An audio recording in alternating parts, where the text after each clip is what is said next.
Bonjour, aujourd'hui on va parler d'un concept que tout le monde connaît, du moins en théorie, l'amélioration continue. On va voir pourquoi c'est souvent juste un beau slogan affiché au mur et comment en faire une vraie pratique. On commence avec cette citation, parce qu'elle met tout de suite le doigt là où ça fait mal.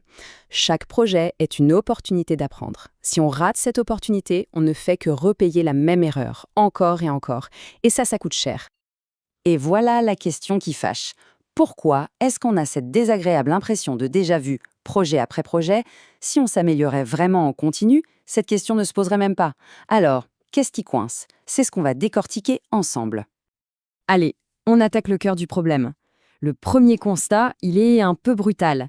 Il y a un gouffre énorme entre ce qu'on dit et ce qu'on fait vraiment. Regardez bien ce décalage. D'un côté, on a la vitrine, les beaux discours, les chartes de valeurs, les affiches inspirantes. Et de l'autre, l'arrière-boutique, la réalité du terrain. Les projets s'enchaînent à toute vitesse et on retrouve systématiquement les mêmes erreurs.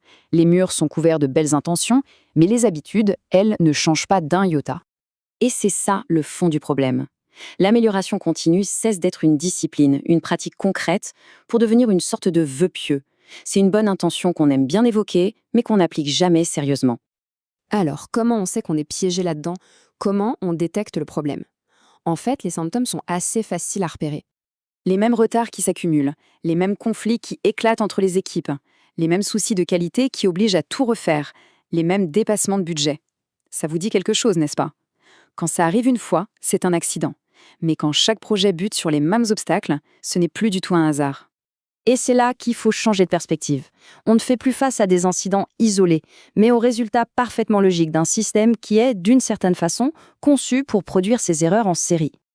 Mais alors pourquoi une organisation qui est pourtant composée de gens intelligents n'arrive pas à apprendre ses propres expériences? C'est quand même fou, non? Allons voir quels sont les véritables blocages. En général, ça tourne autour de ces 4 points. Le manque de temps, c'est l'excuse numéro 1, mais en réalité, c'est un problème de priorité. Ensuite, la culture du blâme. Quand la priorité est de trouver un coupable plutôt que de comprendre la cause, personne n'ose parler. Ça mène à la peur d'admettre ses erreurs, qui est humaine bien sûr, mais fatale pour le progrès. Et enfin, même avec la meilleure volonté du monde, sans une méthode claire pour capitaliser sur ce qu'on a appris, tout ça se perd dans la nature. La conséquence de tout ça, elle est simple et assez triste. Toute l'énergie de l'équipe est mobilisée pour tourner la page le plus vite possible, pour oublier l'échec, au lieu de prendre ce temps si précieux pour le décortiquer et le comprendre.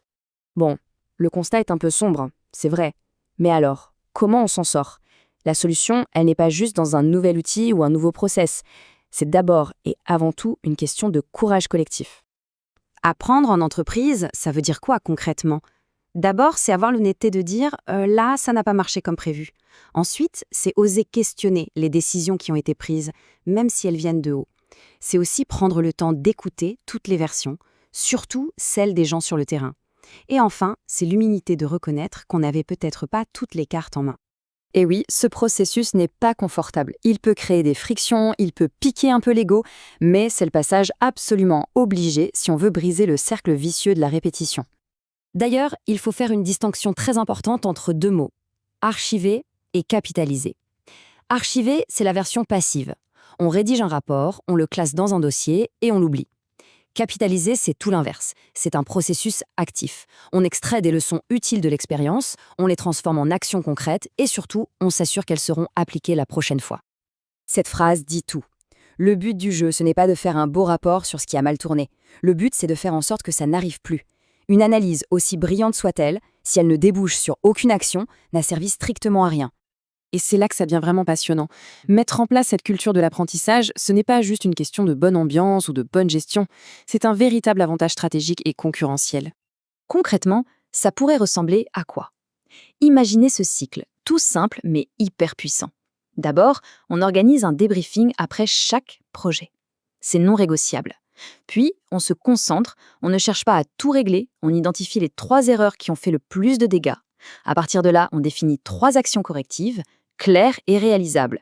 Et l'étape cruciale, la plus souvent oubliée, on intègre ces actions dans les process officiels pour que ça devienne la nouvelle norme. Et les résultats, ils sont là et ils sont massifs.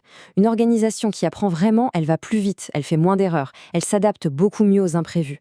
Elle épuise moins ses équipes, qui arrêtent de réinventer la roue en permanence, et surtout chaque projet ne devient plus une simple livraison, mais une ressource, un capital de connaissances qui rend toute l'entreprise plus forte.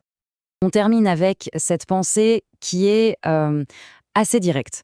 Une fois qu'on a compris pourquoi un système produit des erreurs, ne rien faire pour le changer, ce n'est plus une fatalité ou de la négligence. C'est une décision.